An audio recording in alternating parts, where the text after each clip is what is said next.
Since the Great War, the importance of aerial reconnaissance has not been overlooked. It is not always the most romantic or publicised arm of the services, but without it many operations could well have led to disaster. Accurate information is vital. There have been some great aircraft in this role, and the Bird Dog is one of the most famous.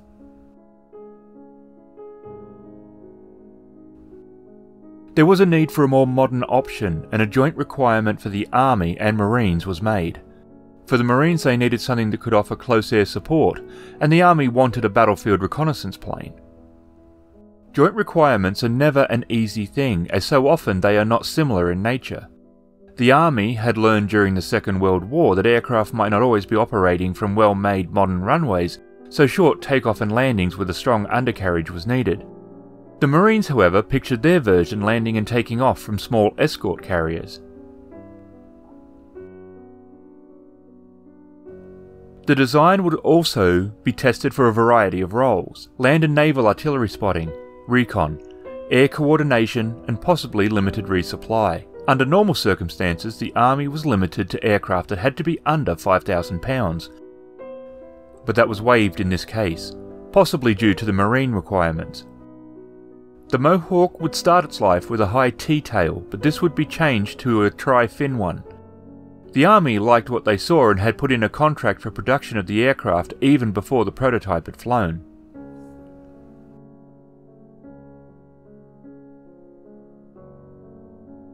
As testing continued, the Marines decided that the Mohawk would not work for their needs, and they dropped the aircraft. The Navy and Army were both required to conduct tests, which they did continue to do. The design was surprisingly versatile, and while not a ground attack aircraft of the same calibre as the purpose-built planes, it could carry and deliver several different types of ordnance. These included napalm, cluster bombs, conventional bombs, smoke bombs, useful for marking targets, rockets, gun pods, and even sidewinders.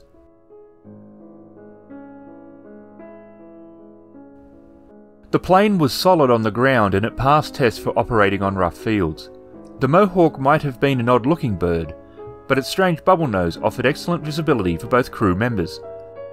It was fitted with ejector seats and was the first turboprop aircraft that the Army would have designed. The cockpit layout was designed around the positions, and there was not a lot of mirroring of instruments, though the pilot instruments could be seen from the observer's seat.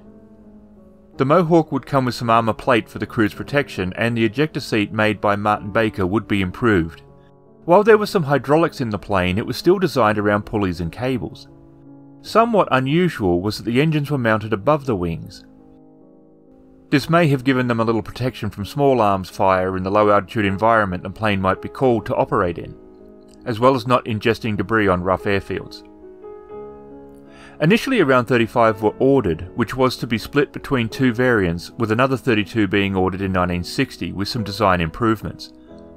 The Mohawks would see combat in the early 1960s in Vietnam, and to show that the old interdepartment rivalry still existed, the Air Force would complain about the Mohawks conducting offensive operations.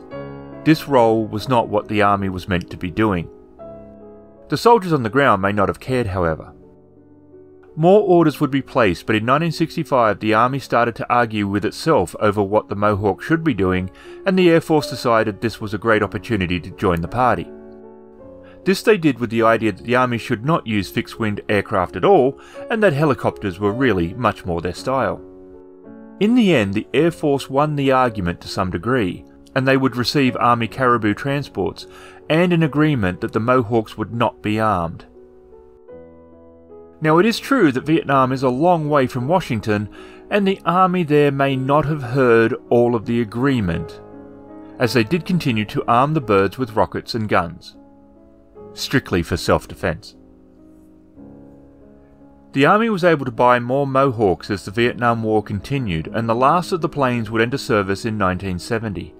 However, there was a program in place to improve and refurbish the planes. By doing so, they were able to both keep them flying longer and to modernise the systems.